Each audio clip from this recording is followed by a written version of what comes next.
All right, well, here goes nothing. Run! The word repeated in my mind, screaming like breaking machinery. My lungs burned. Breath came in shallow gasps.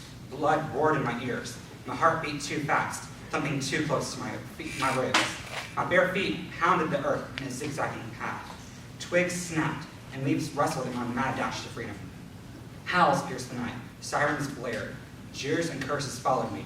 The wall of noise that rose behind me almost drowned out my racing pulse. The rush of the Hudson River echoed through the forest, drawing me to it. Run! My body shrieked as I wove through between trees. Their upturned roots created perilous snares that could lead to my doom. If I fell, the tortures of hell couldn't compare to those I would endure in Raventech labs. I had survived enough to know that. The bang of mutant hounds snapped me back to the present. I focused on the trail before me. Twisting my body, I skated around the edges of a briar patch. Rocks rolled underneath my feet. Sure, it hurt. How could wood and stone jabbing into the tender flesh on the soles of my feet not hurt? I stumbled, falling on my hands and knees. The stones pierced my skin.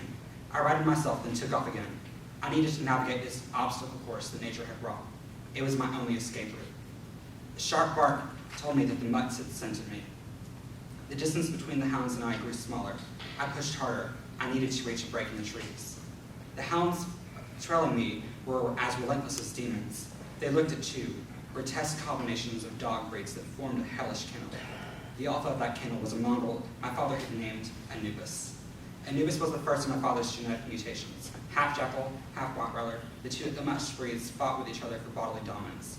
His was the bark I'd heard, and the crash of the underbrush snapped at twigs, and ominous howls proved that he refused to lose my trail. The adrenaline pumped out as my temperature rose. Growling broke my train of thought, sending chills down my back like skittering spiders. I turned, fearing the worst. Anubis stood at the top of a hill, his jaw pulled back in a malicious snarl. Strings of jewel dripped from his stretched jaws. A fierce growl rumbled in his throat. He looked me over, weighing me as prey. He was stronger than I was. When I shrank, he howled and launched himself down the beach toward me. I turned and ran, my heart just about bursting in an adrenaline rush. As I ran, I looked over my shoulder and almost broke my ankle in the process, but it paid off when Anubis leapt. I had time to put up my left arm. He spread his legs so that my body would have to catch his. Anubis hit me, the momentum forcing us to the ground. His mouth locked onto my left arm in a bone-snapping bite. His teeth ground against the fragments of my forearm, digging deep into the muscle and sending jolts of pain to my brain. My vision tumbled and sound dulled for a moment. Then reality snapped back. Dog saliva flew onto my face, and Anubis' hot and disgusting breath filled my nose. I kicked at his ribs as the ground dug into my back and butt. Dirt and grit flew up from my struggle, sticking to my sweat-soaked skin. My right hand reached out and found a sturdy rock. I bashed it against Anubis' head. All this managed to do was bring more blood to the battlefield. The temperature grew intense. At first, I thought it was the air, but it was inside of me. Magma burned through my veins and set my organs ablaze. My heart raced, yet again too fast. Pressure racked my head, the thrashing against my skull and sending shivers over my scalp. Anubis' growls and screams of pain filled my ears as fright tightened my throat. It was too much, too goddamn too much to handle. I couldn't move, couldn't fight Anubis. A scream roared out of me as an inferno ignited my body.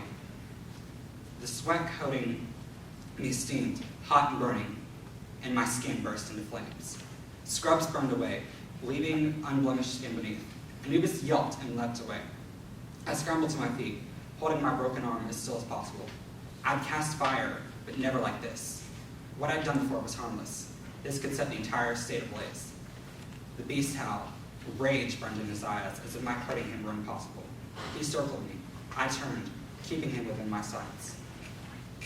When he ran at me again, I lifted my arms and pushed, screaming as loud as I could to force all my hatred towards the beast. Nubs pressed against my skin, at my shoulder blades. The muscles writhed like snakes, rearranging themselves as my skin pushed backwards, before something exploded out of the back of my shoulders. New muscles stretched as whatever surged out of my back arched, casting a shadow over my body. The broken pieces of my radius and illness scraped against each other as my fragmented arm reknit itself. The mingled flesh, torn muscle, and damaged nerves reknit. Even the surgical cord tore its way out of my body as a blaze encircled me in a roar of heat and sound. The flames then flew at Anubis, burning hot enough to cremate. I watched, horrified as tufts of Anubis' short fur began to lift, and his skin sizzled and bubbled. The smell of sulfur and cooked meat thickened. The howl that was in Anubis' throat cut short. I had just shot fire out of my body and burned Anubis to death. Anubis, the alpha of my father's lines. I'd killed him.